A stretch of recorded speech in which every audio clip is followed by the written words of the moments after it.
లేకపోతే జనసేన లేదా ఇంకో పార్టీ పోయే పరిస్థితి లేదు. రైట్, మళ్ళీ వస్తాను మీ దగ్గర. మనతోటి హనుమంత్ రెడ్డి గారు, వైఎస్ఆర్ కాంగ్రెస్ పార్టీ సీనియర్ నాయకులు. హనుమంత్ రెడ్డి గారు, గుడ్ మార్నింగ్ అండి. Good morning sir. మీకు ప్యానల్ ఉండే సభ్యులకు, ప్రైమ్ లైన్ ప్రేక్షకులు అందరికీ very very good morning sir. మొత్తానికి జగన్మోహన్ రెడ్డి గారి దగ్గర నుంచి ఒకప్పుడు ఫోన్ వస్తే ఆనందంగా పులకరించిపోయేటువంటి నియోజకవర్గంలో పెద్ద స్థాయి నేతలు కానీ లేకపోతే ఎమ్మెల్యేలు కానీ ఇన్ఛార్జీలు కానీ ఈరోజు సీఎం గారి దగ్గర నుంచి ఫోన్ వస్తుంటే అమ్మో సీఎం గారి దగ్గర నుంచి ఫోన్ వస్తూ ఉంది, నా సీటు పీకేస్తున్నాడా లేకపోతే నన్ను మా ఊరు నుంచి ఇంకో ఊరు పంపిస్తున్నాడా అనే భయాందోళనలో ఉన్న మాట వాస్తవం కాదా హనుమంత్ రెడ్డి గారు? అదంతా చాలా ఒట్టి ట్రాష్. మీరు అంటున్నట్టుగా ఏదో జరిగిపోతుందని ఇంకోటి ప్రతి ఎమ్మెల్యేలు సీఎం ఆఫీస్కు నియోజకవర్గానికి సంబంధించిన సమస్యల గురించి దాని గురించి వెళ్తూ ఉంటారు. దాన్ని పట్టుకొని ఏదో సీట్లు మారుస్తూ ఉన్నారు. ఇంకోటి సీట్లు మారుస్తున్నారు, మా అభ్యర్థులు మారుస్తున్నాం, కానీ మేము ఏదో జనసేన నుంచి లేదంటే టీడీపీ పార్టీ నుంచి తీసుకొని వచ్చి వాళ్ళకి ఇవ్వడంలే. మా వైఎస్ఆర్ కాంగ్రెస్ పార్టీ నాయకులకు, మా వైఎస్ఆర్ కాంగ్రెస్ పార్టీ జెండా మోసిన వాళ్ళకి టికెట్లు ఇస్తానని తప్ప వేరే వాళ్ళకి ఇవ్వడం. మా నాయకత్వంలో, జగన్మోహన్ రెడ్డి గారి నాయకత్వంలో పనిచేస్తానని 2 సంవత్సరాల ముందు పార్టీలోకి వచ్చాడు. అప్పటి నుంచి పార్టీలోనే ఉన్నాడు, గెలిచాడు, ఇప్పుడు వరకు మంత్రిగా పనిచేస్తున్నాడు. మా అభ్యర్థులను మేమేం చేస్తున్నాము, మేము రాష్ట్రానికి 175 నియోజకవర్గాల్లో పోటీ చేయాలని మా ఆలోచన. వాళ్ళ ఆలోచన అంటే 40 సంవత్సరాల పార్టీ పెట్టుకొని 14 సంవత్సరాలు ముఖ్యమంత్రిగా పనిచేసి 14 సంవత్సరాలు ప్రతిపక్ష నేతగా పనిచేసి ఈ భారతదేశంలోనే మాకున్నంత అంటే తెలుగుదేశం పార్టీ చెప్తా ఉంటారు 70 లక్షలు 80 లక్షలు వాళ్ళు కార్యకర్తలు ఉన్నారని చెప్పుకునే పార్టీలు 14 సంవత్సరాలు పెట్టి పార్టీ పెట్టినటువంటి పవన్ కళ్యాణ్ గారు రాజకీయాల్లోకి వచ్చి దాదాపు 20 సంవత్సరాలు అవుతుంది.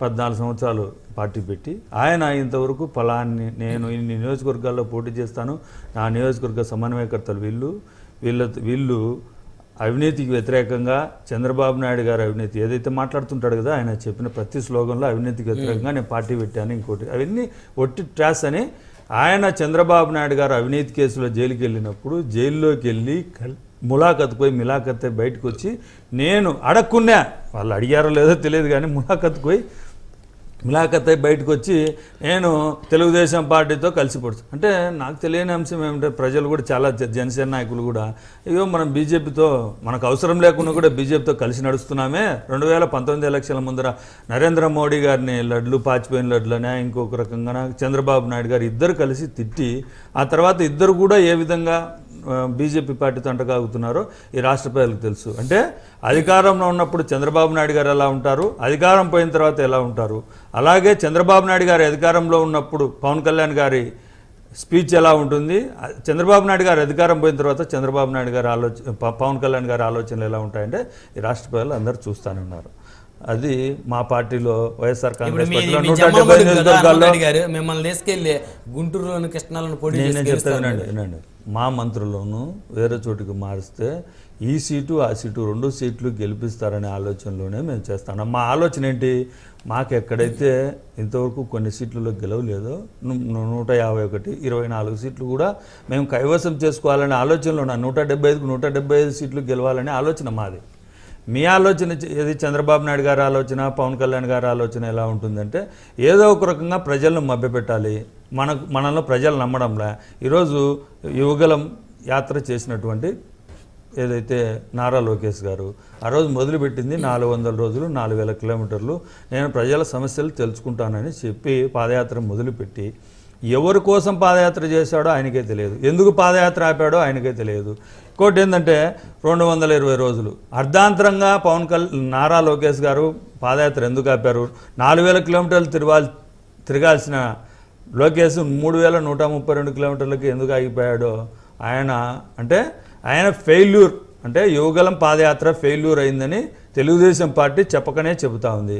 నాకు తెలిసి పాదయాత్రలో గతంలో చేసిన చంద్రబాబు నాయుడు గారు అయితే, రాజశేఖర రెడ్డి గారు అయితే సమస్యలను తెలుసుకొని రైతు రుణమాఫీ, కరెంటు కష్టాలను తీర్చానని ఆ రోజు హామీ ఇచ్చి ఆయన ముఖ్యమంత్రి అయ్యాడు.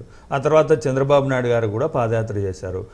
నేను మారాను, నన్ను ఒక్కసారి చూడండి, నేను గతంలో లేను, ఆ 9 సంవత్సరాల మాదిరి కాదు, నేను మరో రకంగా చేస్తానని వెళ్ళారు, మారిన తర్వాత ఆంధ్రప్రదేశ్ను ఏ విధంగా బొందపెట్టాడు, ఆయన్ను 2019 ఎలక్షన్లలో ఏ విధంగా ధ్వంసం చేశారో రాష్ట్ర ప్రజలకు తెలుసు.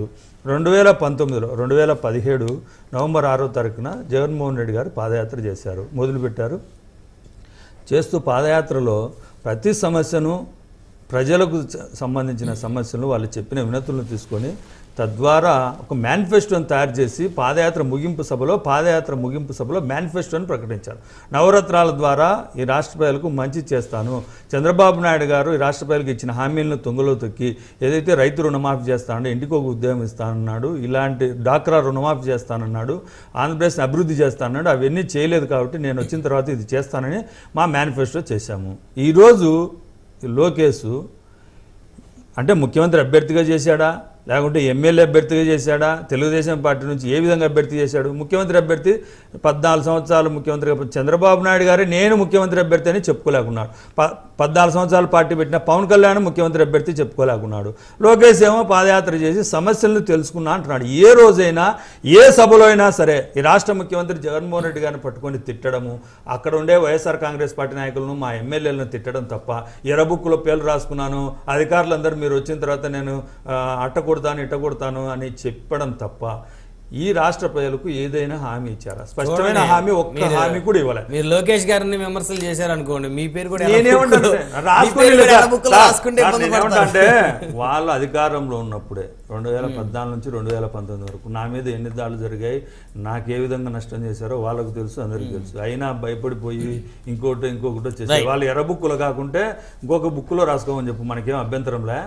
వాళ్ళ బుక్కును వేరే వాళ్ళు రాసుకుంటూ ఉంటారు, దేవుడు రాసుకుంటారు. ఎందుకంటే ప్రజలను ధ్వంసం చేసి నారా లోకేష్ యాత్ర చేసి ప్రతి ఊర్లో గొడవలు పెట్టేదానికి కారకుడైనటువంటి నారా లోకేష్ గారు పాదయాత్ర ముగింపు సభలో ఏం చెప్పాలి సార్?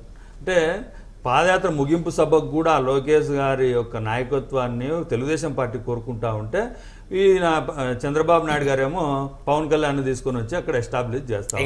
ఎవరు ముఖ్యమంత్రి అభ్యర్థి అంటున్నా, నేనంటున్నా ఒక్క నిమిషం. నాకు తెలిసి ఏ పాదయాత్ర అయినా సరే తెలుగుదేశం పార్టీ చేసుకొని వైఎస్ఆర్ కాంగ్రెస్ తను నియోజకవర్గంలో అక్కడ ఏదైతే ముగింపు సభ పెడుతుందో ఆ ముగింపు సభ పెట్టిన చోట గెలవాలని ప్రయత్నం చేస్తుంది. తెలియని అంశం ఏమిటంటే గాజువాకలో పవన్ కళ్యాణ్ గారి పోటీ చేసే చోట ముగింపు సభ పెడతా ఉన్నాడు. అంటే రాజీనామా చేశాడుగా, మీ ఇన్ఛార్జ్ రాజీనామా చేశాడుగా, తిప్పల నాగిరెడ్డి గారి కుమారుడు ఎమ్మెల్యే కుమారుడు రాజీనామా చేశాడు కదా. అంటే గాజువాక గెలవబోతా ఉంది టీడీపీ జనసేన, గాజువాక గెలవబోతా ఉంది. అక్కడ మా అభ్యర్థిని మా నియోజకవర్గ ఇన్ఛార్జిను మార్చారు, ఎమ్మెల్యేగా ఆయనే ఉన్నాడు, తిప్పల నాగిరెడ్డి గారే ఉన్నారు. నియోజకవర్గ ఇన్ఛార్జిని మార్చుకున్నాము.